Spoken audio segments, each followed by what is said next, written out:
Welcome back to CFO Weekly, where we're talking with financial leaders about how to build efficiency in their teams, create time for strategy, and ultimately get results. With your host, Megan Weiss. Let's jump right in. Today, my guest is Charles Liu. Charles is the EVP of Finance for Hawke Media, an award-winning full-service marketing and advertising consultancy. He began his career in public accounting at PricewaterhouseCoopers, serving entertainment, media, and technology clients throughout the LA area.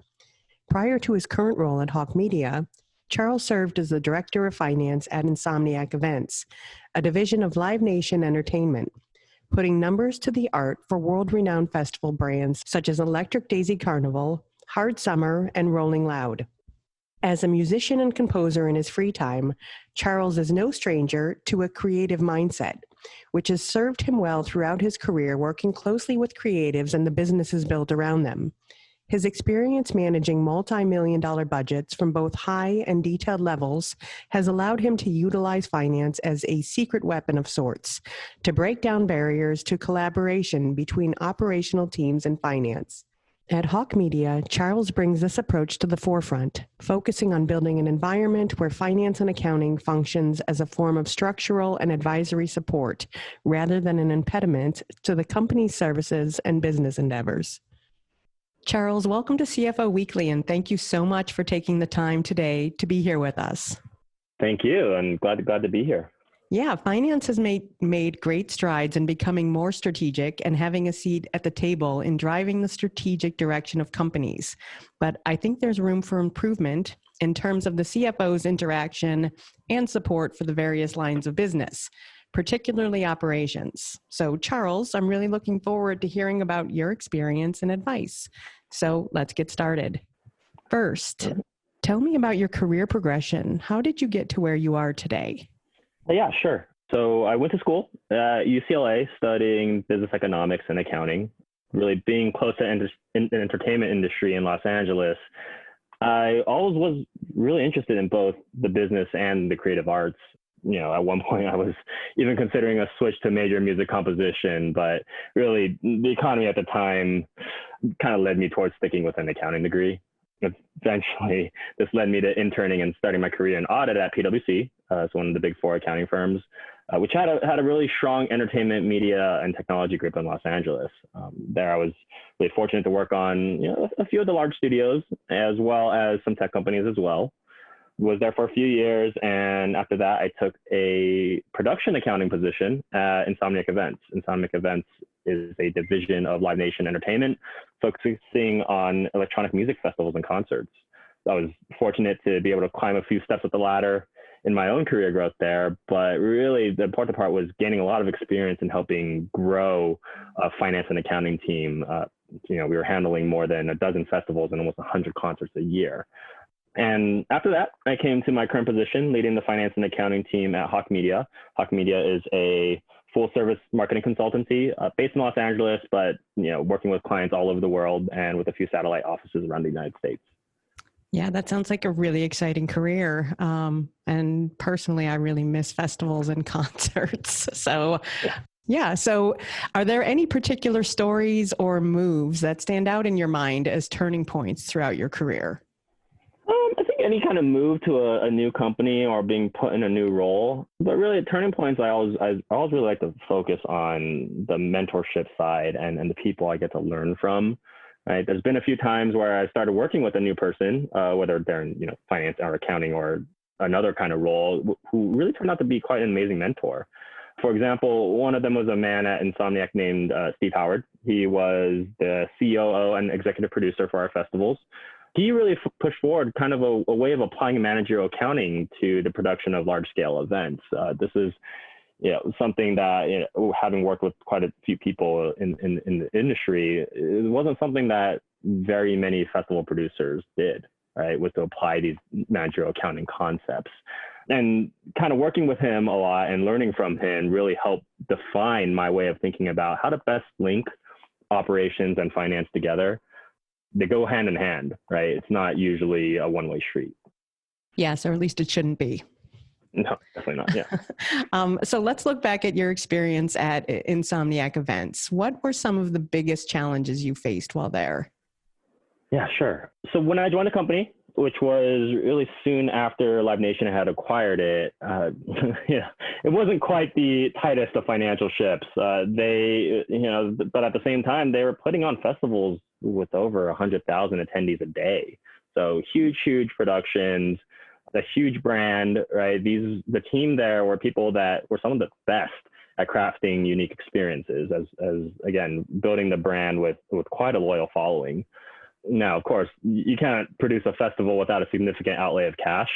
However, really the concept of money and profit was actually a little less important than, the focus on the experience for the fans. That was kind of the primary mission there. So, when I joined, when it was a pretty small team at the time, the biggest challenge was instilling that kind of financial mindset. And by the same time, to have it be less about limiting the creative vision for the festival producers, but really more about putting some structure around it. Other challenges were the pace at which a festival gets produced. It's really difficult to implement a really strong PO system. So we really had to develop some other ways to track costs and make sure budgets were being followed and things like that. And that's really what the production finance team, which I led there, was really responsible for. Their job was to being an advisor and then kind of an information center for the production process, as well as other stakeholders from, concept to budget to forecast to final accounting. So I assume that coaching operations to stay within budget had to be a huge part of your job at Insomniac Events. So how did you make finance understandable to those who were in operations? Yeah, definitely a huge part of the job. I think a lot of us in our line of work have seen it before, right? Sometimes when you're speaking to someone, their eyes just kind of gloss over when you start talking about the dollars and cents. After all, a lot of them just kind of say, "Oh, that's the accountant's job to keep track of all that."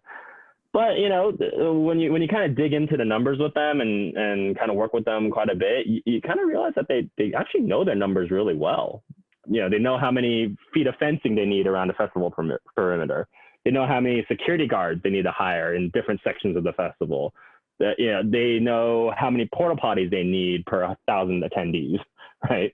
So you really have to speak in those terms. And that's where the managerial accounting and production finance side comes in handy, where you're really focusing on really just the quantity times unit cost equation, right? That's what really matters. And that's the best way to communicate it with them, where, you don't just say, hey, your budget for, let's say porta potties is $100,000. You say, well, your budget is 1,000 porta potties at $100 each. So when you can kind of put things in those kind of terms, that's a great way to kind of meld the two together, really. Yeah. So break it down in terms that they can understand. Mm-hmm. So as you mentioned, operations and finance can't work when it's just a one-way street. So how did and do you make budgeting a collaborative activity rather than just that one-way street? Right. Yeah. It's the project accountant really can't build a multi-million-dollar festival budget alone. Right. Yeah, sure. You could look at some reference numbers or maybe prior year, but really at the end of the day, if you don't have accurate knowledge and buy-in around the quantity times unit cost equation, you're not going to be very successful at the job. Right. Hard coding $100,000 into the porta potties line on a budget just because that was the number from last year. And then kind of expecting the production team to stick to that budget, that's a fool's errand, right? They can come in over or under, and you'd have no idea why. So really, from the beginning, you have to be asking your production team to come up with estimates of quantities and unit costs for pretty much everything that's under their control. And in that way, it's not just the accountants that are building the budgets and updating the forecasts. It's actually really the production team. And the project accountant really just serves as a sense check. Yeah, they're part of their approval chain and also the conduit for all this information to be communicated to stakeholders, like, for example, the executive producer of a festival. Yeah, I'm sure it must be so important to get buy-in. I mean, otherwise it's so hard to hold someone accountable to stick with a budget. So talk to me about your current organization, Hawke Media. What do they do? And what is it about your previous experience that most allowed you to hit the ground running when you started there? Yeah, sure. So Hawke Media is a marketing consultancy based in Los Angeles. We're full service. So we do digital media buying, we'll do creative work, photo, video, as well as marketing strategy consulting. And really the idea is our mission is to provide access to great marketing for everyone, right? Our model is based off of month-to-month contracts with really an a la carte service model. So clients can pick and choose which services they need. And while we do serve some of the most recognizable brands in the world, our flexible model really allows us to work with many startups and small to mid-sized businesses as well. These are businesses that a lot of marketing agencies would shy away from just because of the risk, or they might not be able to sign on for a multi-year contract, right? So at the end of the day, there's a lot of similarities in culture between here and kind of the previous companies I've worked at. They're young, vibrant, dynamic, but I think my experience helping grow the finance and accounting team at Insomniac has really helped me develop the processes here, mentor my staff here, as well as just overall just build the financial structure in such a fast-paced environment. And speaking of fast-paced environments, so how do you foster a lean mentality into an organization and get people really focused on removing waste and, at the end of the day, increasing customer value? Yeah, when I think about kind of my conversations with other people in the company, in operations or throughout the organization, I realize I ask a lot of questions, right? And one of the main questions is why? Why does a team need another hire or an expensive piece of software? And from my perspective, I want to know if the numbers support it. Is there a financial framework for addressing that question?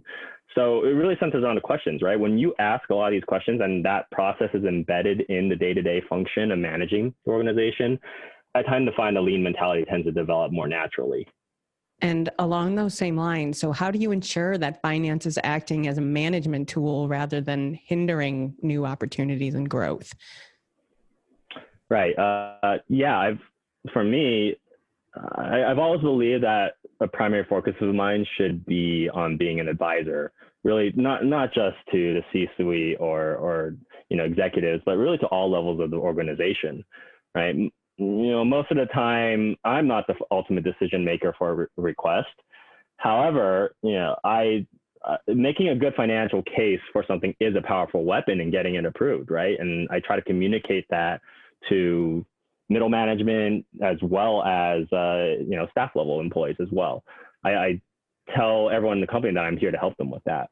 So from that, a requester usually gets a pretty good understanding of what's important to that ultimate decision maker. And to me, that's always good from a management perspective, right? Yeah. Like you said, it's much easier to get something through approval if it's got an actual business case attached to it and a return on the investments. And yeah. So when you're building financial reports, is it more important for you to focus on bottoms up or top down or both, and why?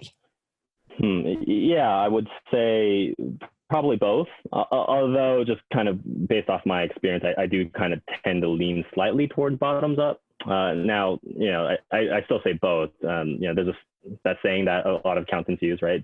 Don't miss the forest from the trees, right? And not to get too deep into the weeds here. Well, okay, pun intended. But for example, what makes a rainforest a forest and not a rain jungle?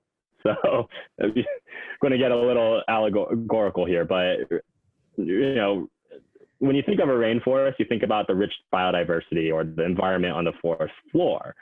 However, they're actually called rainforests because they have a bunch of tall trees that block the sunlight from hitting the ground.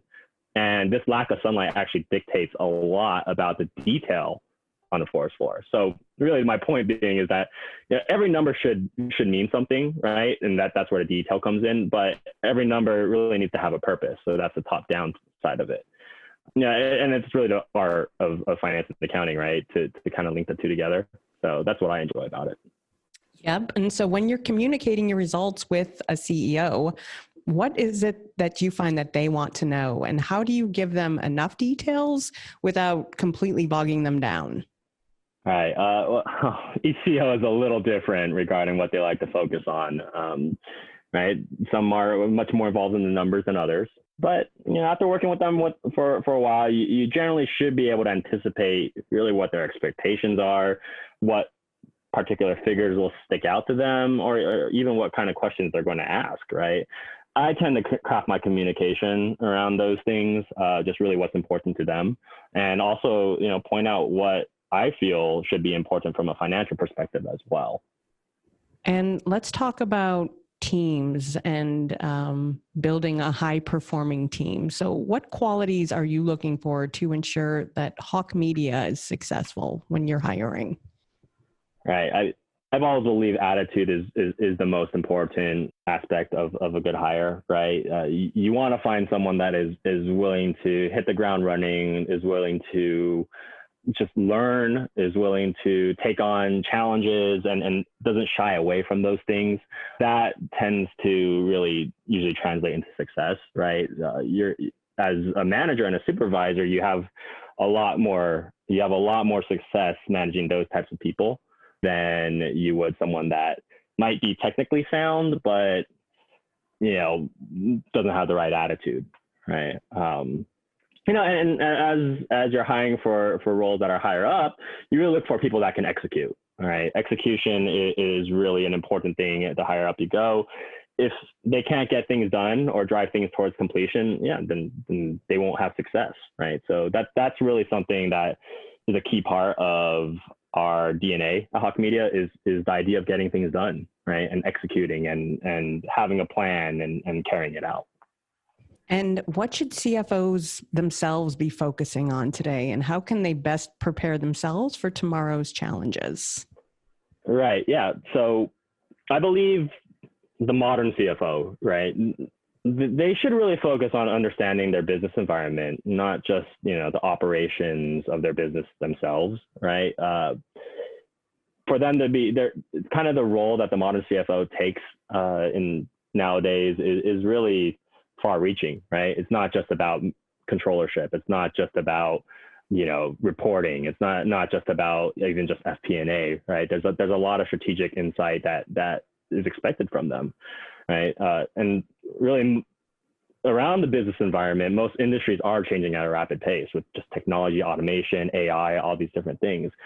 As a CFO, if you're not staying on top of what's happening 3 to 5 years down the line, you just won't be as effective in that advisory role that's expected from them.